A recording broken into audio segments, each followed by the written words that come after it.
السلام علیکم ورحمۃ اللہ وبرکاتہ۔ الحکمہ ٹی وی چینل کی جانب سے میں مصعب قاضی آپ تمام لوگوں کا استقبال کرتا ہوں آج کے اس اہم اور خاص پروگرام میں۔ کرناٹکا کے اڈوپی میں ایک کالج میں کچھ بچیاں حجاب پہن کر اسکول میں آنے کی کوشش کرتی ہے اور وہاں پر ان کے پرنسپل کے ذریعے سے ان کو منع کیا جاتا ہے۔ یہ لڑکیاں اس بات کا اعلان کرتی ہے کہ یہ حجاب جو ہے ہمارا ایک بنیادی حق ہے اور ہم اسے پہن کر آئیں گے، لیکن اسکول اور ان کا جو جونیئر کالج ہے وہ اس چیز پہ بضد ہوتا ہے کہ آپ کو اس چیز کی اجازت نہیں ہوگی، اور اس کے جواب میں پھر کچھ لڑکے سیفرن شال پہن کر اسکول میں آتے ہیں، اور اس کے نتیجے میں پورے کرناٹک میں ہم دیکھتے ہیں کہ ایک لہر سے اٹھ جاتی ہے جونیئر کالجز میں لڑکیوں کو، حجاب والی لڑکیوں کو روکنے کی، اور پھر یہ معاملہ جو ہے اتنا بڑھ جاتا ہے کہ یہ معاملہ کرناٹک ہائی کورٹ میں پہنچ جاتا ہے، سپریم کورٹ میں پہنچ جاتا ہے، اور پورے ملک میں ایک بحث چھڑ گئی ہے حجاب کو لے کر، حجاب کے مقام کو لے کر، اور اس چیز کو لے کر کہ عوامی زندگی میں، پبلک لائف میں، سکولز میں، کالجز میں کیا حجاب کی کوئی حیثیت ہے، حجاب اتنا اہم کیوں ہے، خاص طور سے مسلم خواتین کو جو ہے کے لیے پردے کی پاسداری اتنی اہم کیوں ہے۔ یہ تمام چیزیں جو ہے آج بحث کا موضوع بن گئی ہے، اور ہم چاہتے ہیں کہ ان تمام چیزوں پر کا جائزہ لیں اور ان تمام چیزوں پر بات کریں، اور ان تمام چیزوں کو گفتگو کرنے کے لیے آج ہمارے ساتھ میں 3 بہت اہم مہمان موجود ہیں۔ میں آپ کو ان مہمانان کا تعارف کراتا ہوں۔ ہمارے ساتھ میں ڈاکٹر فرقان مرونکر ہیں، آپ جو ہے ایک ڈاکٹر ہیں اور پچھلے کئی عرصے سے جو ہے میڈیسن کی فیلڈ سے جو ہے وابستہ ہے، ہم آپ کو خوش آمدید کہتے ہیں، اس پینل میں آپ کا استقبال کرتے ہیں۔ ہمارے ساتھ میں محترمہ مہجبین بامنی ہیں، آپ پیشے سے ایک چارٹرڈ اکاؤنٹنٹ ہیں، پچھلے 24 برسوں سے جو ہے آپ اس فیلڈ میں، اس پروفیشن میں کام کر رہی ہیں، اور آپ کے جو ہے 3 بچے بھی ہیں۔ ہمارے ساتھ میں صدیقی نسیم السحر موجود ہیں، جنہوں نے حال ہی میں اپنا BDS کمپلیٹ کیا ہے، اور آپ جو ہے اس وقت گورنمنٹ ڈینٹل کالج میں انٹرنشپ کر رہی ہیں۔ تو میں آپ کو حکمہ ٹی وی کی جانب سے آپ تمام حضرات کا اور خواتین کا استقبال کرتا ہوں اس پروگرام میں، اور میرا خیال ہے کہ اس پروگرام کی جو ہے ہم شروعات کرتے ہیں لفظ حجاب سے ہی، اور ہم اس کو سمجھنے کی کوشش کرتے ہیں کہ حجاب کا مطلب کیا ہوتا ہے، اسلام میں جو ہے حجاب کا مطلب کیا ہوتا ہے۔ میرا خیال ہے کہ ہم محترمہ مہجبین بامنی صاحبہ سے شروعات کرتے ہیں کہ آپ ہمیں بتائیے کہ حجاب کیا چیز ہے۔ حجاب basically in Arabic there is one term حجبہ، اس سے ڈرائیو کیا ہوا ہے، جس کا میننگ ہوتا ہے ٹو کنسیل، ٹو ہائڈ، حائل ہو جانا، بیچ میں حائل ہو جانا، آڑ ہو جانا، which is آڑ which is used for protection۔ یہ حجاب کا لفظی معنی ہے۔ ہمارے اسلام میں حجاب ہمارے لیے کمپلسری اس لیے ہے کیونکہ اس کا ذکر قرآن اور حدیث میں موجود ہے، اور الگ الگ ناموں سے ہیں، کہیں جلباب، کہیں خمر۔ تو اس طریقے سے ہمارے لیے، ایک مسلمان عورت کے لیے اپنی باڈی کو ماڈسٹلی کور کرنا حجاب کا پارٹ ہے۔ Hijab does not just mean head scarf, جیسا کہ فیمس ہو رہا ہے آج کل کہ head scarf is hijab and abaya is something different. تو it's not just head scarf, it is an entire way of how you carry yourself, how you behave, how you talk with other people۔ آپ کا پورا attire سب مل کر کیسے آپ ماڈسٹلی اس کو carry کرتے ہو، یہ حجاب ہے۔ تو حجاب کیا کوئی ایسی چیز ہے ڈاکٹر صاحب جو صرف عورتوں کے لیے اسلام میں پرسکرائب کی گئی ہے؟ کیونکہ اگر یہ جو ہے ایک وے آف لائف، جیسا کہ مہجبین صاحبہ نے یہاں پر کہا کہ وہ ایک وے آف لائف ہے، تو کیا صرف وہ عورتوں کے لیے ہے، مردوں کے لیے بھی ہے؟ جی بہت بیسک سوال آپ نے پوچھا ہے، کیا حجاب کا تعلق صرف عورتوں سے ہے کیا؟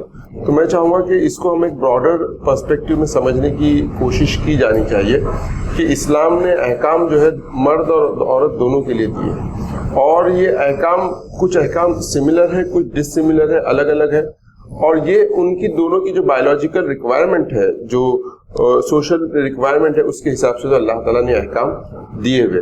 سورہ نور کے اندر اللہ تعالیٰ نے جو آیت نازل فرمایا اس میں دونوں کے لیے سیم احکام دیے گئے کہ وہ جو ہے اپنے سطر کو ڈھانکے رکھے اور اپنی نظروں کو جو ہے جھکا کر رکھے۔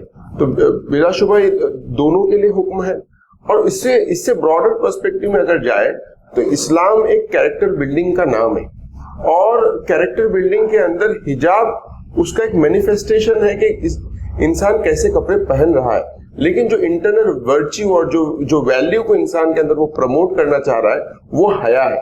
جس کو ہم ماڈesty کہتے ہیں. اور حیا اسلامک ٹرم میں صرف کپڑے کے لیے یوز نہیں ہوتا ہے, ایک بہت ہی براڈ چیز ہے.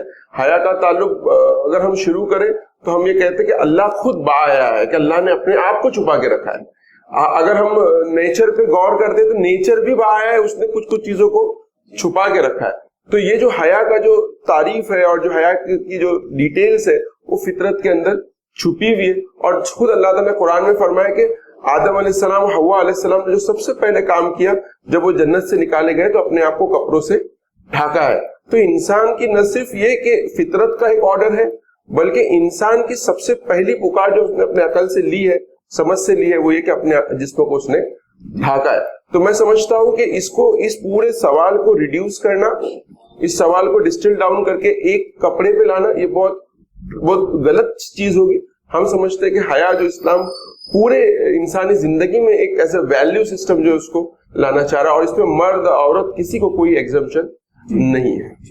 تو نسیم السحر صاحبہ, یہ چیز اتنی اہم کیوں ہے اسلام میں جو ہے, جیسے کہ ڈاکٹر صاحب بھی بتا رہے تھے کہ حیا جو ہے بہت ہی ایک سینٹرل کنسیپٹ ہے, اور حجاب ایک ایسی چیز ہے جو مرد اور عورت دونوں کے لیے پرسکرائب کی گئی, تو یہ اتنی اہم چیز کیوں ہے؟ کیا یہ اسلام کا گویا کہ کوئی لازمی حصہ ہے؟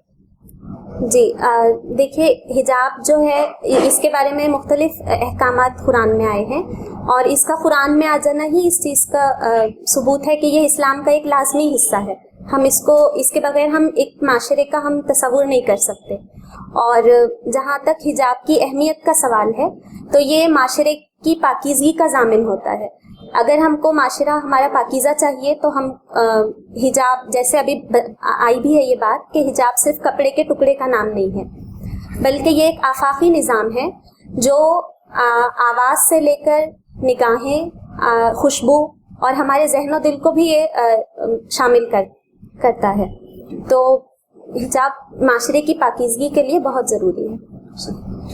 لیکن ایک سوال جو اٹھتا ہے اس میں, یہ جو چیز سامنے رکھی گئی اس کے باوجود کہ مرد اور عورت جو ہے ان کے لیے جو حجاب پرسکرائب کیا گیا ہے, بہرحال اس کے اندر میں فرق ہے.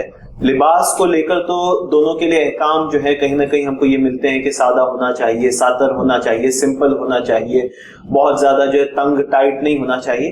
البتہ حجاب کو لے کر جو ہے خاص طور سے مردوں سے تو کہا گیا کہ وہ اپنی نگاہیں نیچی رکھیں, لیکن عورتوں سے جو ہے کچھ اور بھی چاہا گیا ہے, اور وہ یہ کہ وہ جو ہے اپنے جو ریگولر ڈریس ہے اس کے اوپر بھی جو ہے ان کو ایک کپڑا لینا ہوگا جس سے جو ہے وہ اپنے آپ کو ڈھانک سکے.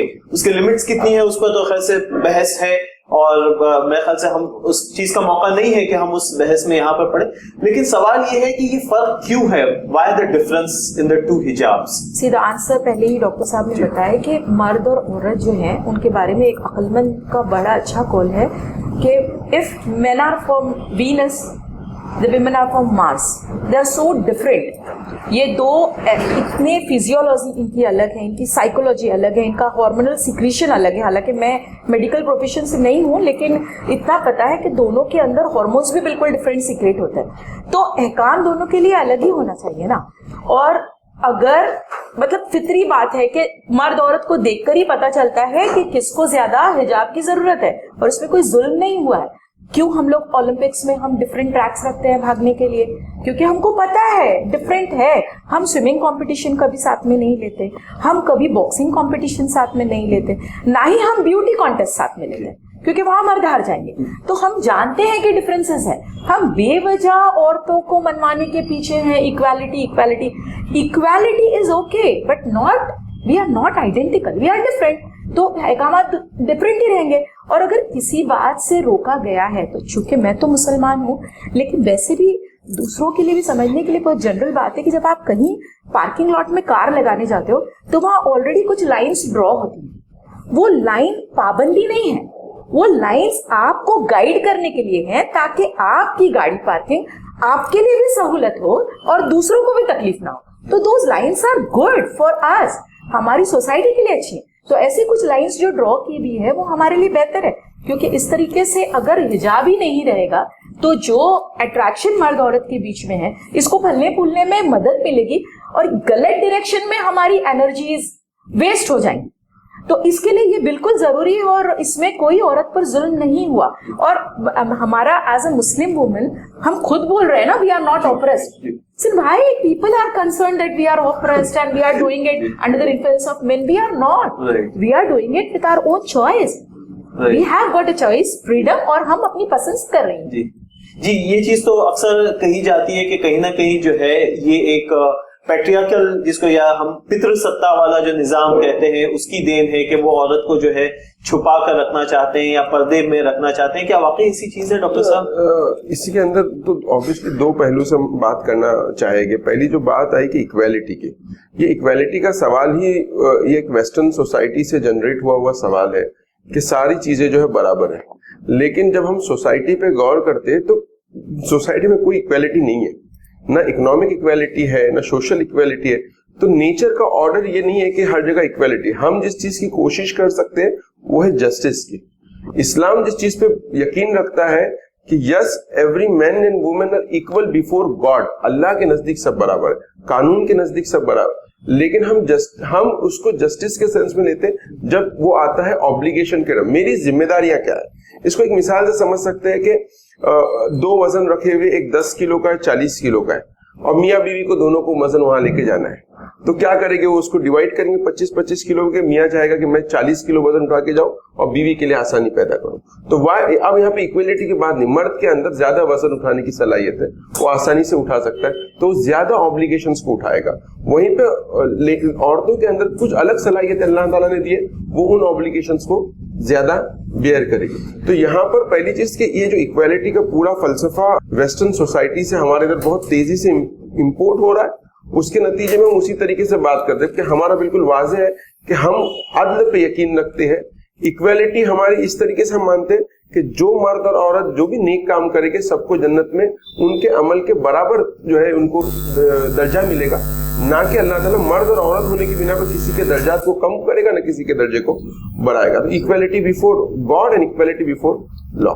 جی ایک چیز جو عام طور پہ کہا جاتا ہے کہ یہ بات تو صحیح ہے کہ یہ برقع جو ہے وہ لوگ جو ہے اپنی چوائس سے لیتے ہیں، خاص طور سے مسلم عورتیں جو ہیں ان پر یہ بات صحیح ہے کہ کچھ نہ کچھ کسی نہ کسی درجے میں جو ہے زور زبردستیاں جس طریقے سے تمام معاشرے میں کچھ نہ کچھ چیزوں کو لے کر ہوتی رہی ہیں، مسلم معاشرہ بھی جو ہے میرے خیال سے اس سے عاری نہیں رہا ہے. لیکن بائی اینڈ لارج جو ہے جو برقع لیا جاتا ہے، پردہ لیا جاتا ہے، وہ جو خواتین جو ہیں اپنی مرضی سے لیتی ہے. جیسا کہ ہمارے پینل میں بھی جو خواتین ہیں اور ان کا بھی یہی کہنا ہے کہ وہ جو ہے اپنی مرضی سے برقع یا پردہ یا حجاب کا اہتمام کرتی. تو نسیم السحر صاحبہ میرا آپ سے سوال یہ ہے کہ بحیثیت عورت جو ہے آپ کے لیے جو ہے برقعے کے یا حجاب کے معنی کیا ہے؟ کیوں آپ کے لیے وہ چیز جو ہے اتنی اہم ہے کہ آپ جو ہے اس کو اپنی چوائس کی بنیاد پر لے رہی ہے؟ آپ کے لیے وہ چیز اتنی اہم کیوں ہے؟ کیا وجہ ہے اس کی؟ دیکھیے اللہ تعالیٰ نے جس طریقے سے عورت کو بنایا ہے تو اس میں ایک مخصوص کشش رکھی ہے جس کو چھپانے کی ضرورت ہے. اور جہاں تک حجاب کی بات ہے تو حجاب ایک احساس تحفظ عطا کرتا ہے ہم کو، ایک خود اعتمادی دیتا ہے اور سادگی کی تعلیم دیتا ہے. اور اگر ہم اپنی کم علمی کے باعث اگر ہم اس کے سارے فوائد نہ بھی جان سکیں تو بھی ہمارے لیے صرف یہ چیز بھی کافی ہونی چاہیے کہ یہ اللہ تعالیٰ کا حکم ہے جس کو ہمیں بجا لانا ہے. بالکل صحیح. مطلب میں چاہوں گا بہن کی بات میں تھوڑا ایڈ کروں. بہت اچھے سے جو اس بات کو چوائس کی بحث کو جو انہوں نے آگے بڑھایا ہے. جب ہم لوگ چوائس کی بات کرتے ہیں، جیسے میں بچپن میں چھوٹا تھا تو مجھے پڑھنے کا پسند نہیں تھا اور مجھے جو زبردستی پڑھایا جائے تو آج الحمدللہ میں ڈاکٹر. تو یہ تو اگینسٹ مائی چوائس ہے. تو ضروری نہیں ہے کہ میں جن چوائسز کو پسند کر رہا ہوں وہ میرے لیے بہتر ہو. انہوں نے اسی چیز کو کہا ہے کہ اگر مجھے کچھ چیزیں سمجھ میں نہیں بھی آ رہی ہے لیکن ہم یہ مانتے ہیں قرآن اللہ تعالیٰ کی کتاب ہے اور اس کے جو احکام ہے اس میں ہماری بھلائی ہے، اور اسی گڈ فیتھ کے ساتھ جو ہم اس کو پریکٹس کرتے ہیں. اور رہا سوال پیٹریارکی کا اور کیا گھر سے انفورس کی جاتی ہے، تو پھر اس کے اندر ایک بہت لمبی لسٹ ہے جو گھروں سے فورس کی جا رہی ہے. وائی ٹو سنگل آؤٹ حجاب، اور اس پہ کیوں بحث کی جا رہی ہے کہ بھائی حجاب ایک ایسی چیز ہے جو گھروں میں فورس کیا ہے؟ کیا پڑھائی کو فورس نہیں کیا جا رہا ہے؟ کیا ایک پرٹیکولر لائف سٹائل کو گھر میں فورس نہیں کیا جا رہا ہے؟ تو صرف کھانے کو فورس نہیں. آج کل کے بچے ہیں